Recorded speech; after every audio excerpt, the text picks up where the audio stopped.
If you had to put a name to the conspiracy that's come down to us through the ages, that some call the Illuminati, some other people call it other things, but I think if you boil it down to its purest, simplest form, you would identify it essentially as Freemasonry. Now that might surprise some of you, but understand that Masonry has been around a long, long time. It may not have always been called Freemasonry, but Masons itself brag about the fact that their first Mason was Tubal-Cain. Now Tubal-Cain, if you know your Bible, was the seventh man from Adam by way of Cain, and he was the guy that invented metalworking. And he is supposedly the first Mason. Now that's pretty far back to start a conspiracy. Then of course you have the flood. After the flood, the Masons say that the first Mason was Nimrod. Now of course we all know who Nimrod was. He's the guy that helped build the Tower of Babel. That's pretty good Masonry. He was the person who basically had the idea for a one world government. He wanted to start a United Nations. He had all these great ideas, you know, one world government, all this kind of stuff, New World Order. And God had other ideas. And God came down and he cast confusion and changed the languages of the people. So they went and scattered abroad on the earth. That basically tells us what God thinks about the United Nations. This caused the conspiracy to go underground. And for centuries it existed in various forms. And if you look in the books, the literature of Masonry, you will find that Masonry says it is the direct linear descendant from the ancient mystery religions, from the ancient fertility cults. Now what does that mean? That sounds sort of exciting and mysterious and exotic. Well, the ancient fertility cults were cults that revolved around human and animal reproduction. I'm sorry to be blunt, but that's what they mean. It's Baal worship, essentially. If you study the worship of Baal in the Bible, you've got all these false gods like Molech and Baal and Chemosh and some of these others. All of them, their rites involve sexuality. And that's the same thing that Masonry is. That's why the god of Masonry is the phallus. That's why you have Masonic monuments like the Washington Monument that look like a giant phallic symbol. It's that simple. So this is the conspiracy. And it may have been called many names, like for example, before the time of Christ, Masonry was called the Dionysian Artificers. Later on, it was called the Gnostics. The Gnostics are basically people who believe that you are saved by secret knowledge, to put it simply. Gnosticism, it comes from the Greek word gnosis, which means knowledge, like diagnosis or prognosis. And what they believed is that Christianity, as it is constituted in the Bible, is far too simple. It's a Greek heresy off of the truth of Christianity. What it means is that you have to go through all sorts of elaborate rituals and details and deal with archons and aeons and logos and all these different things in order to receive salvation. Modern day Gnostics would be examples, for example, the Mormons, the Masons, a lot of New Agers. All these people believe they're saved by acquiring some sort of arcane, hidden wisdom. Then we've got pre-Islamic sorcery and alchemy, but that in turn birthed what is called the assassin cult.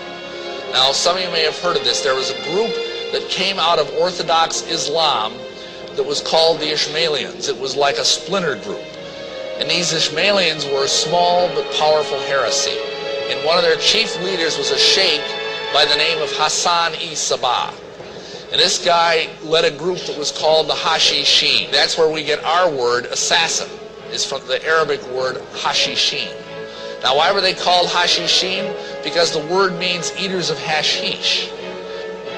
How this guy worked, he is kind of the father of the modern day conspiracy. He was the father of modern day espionage.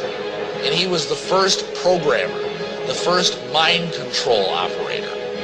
And this is what he did. If someone wanted to join his group, he knew he needed elite warriors because he had all of Islam arrayed against him. When you died, you would go to a place called paradise, where you could do all the stuff you weren't allowed to do as a Muslim. You could eat pork, you could drink wine, and there were these beautiful angels called Uris that looked just like Playboy centerfolds, and they would minister to your every whim throughout eternity.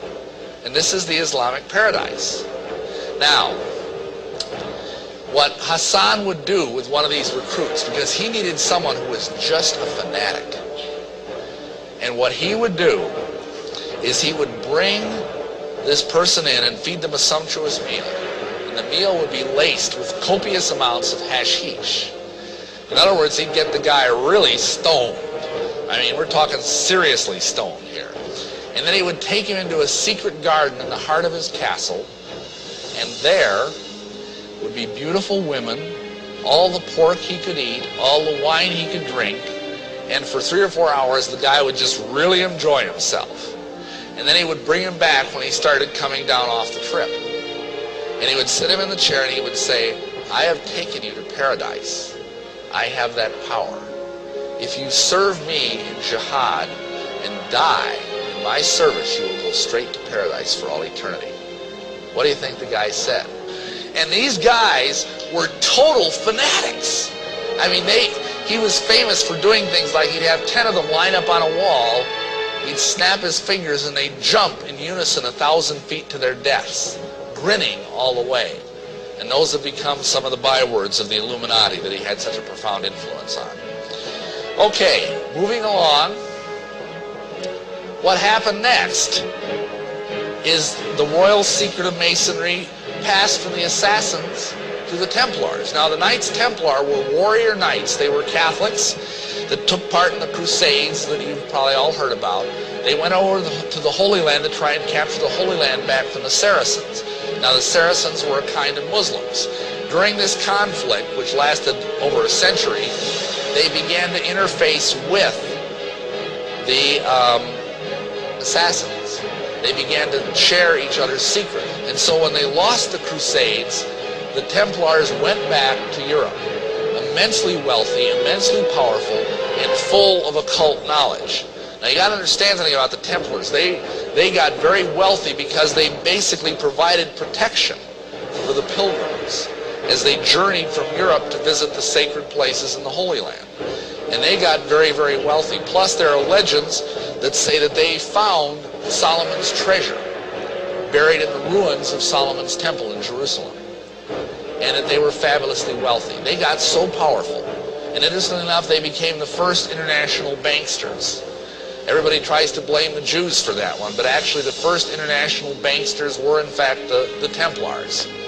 And they got so powerful and so wealthy, they threatened the Vatican, which was not a wise thing to do.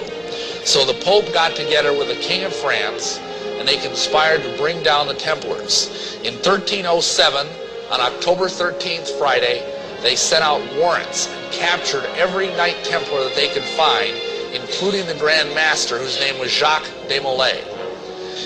The next thing is, about 100 years later, along came the Rosicrucians. They had the same secret. Some people say that they were just a resurfacing of the Knights Templar under a different name. After that, just 34 years later, we have Ignatius Loyola and the Jesuits.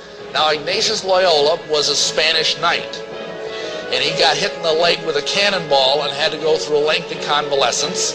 During that time, he had some sort of conversion experience and decided, this sounds familiar, I know, he wanted to start an order of warrior monks, elite warriors that would protect the Pope and would serve the Catholic Church unwaveringly. He came up with a name for this order. He called it Los Illuminados. Now, if any of you speak Spanish, you know that name means the Illuminated Ones. However, the Pope didn't like that name, and so they changed the name to the Society of Jesus. This finally congealed formally into what is called the Mother Lodge in England in 1717. In London, at the Apple Tree Tavern, nice spiritual place, the first meeting formally of the Grand Lodge of England took place. And because most all modern Masonry comes from that place, this is called the Mother Lodge. The next thing that happened is that the Grand Orient came along about 60 years later. That's the most virulent anti-Christian form of Masonry that exists in the world today. Just a few years after that, on May 1st, which is a high satanic holiday, a gentleman by the name of Adam Weishaupt started a group called the Illuminati Ordnen, or the Order of the Illuminati. This is really the modern origin of the conspiracy.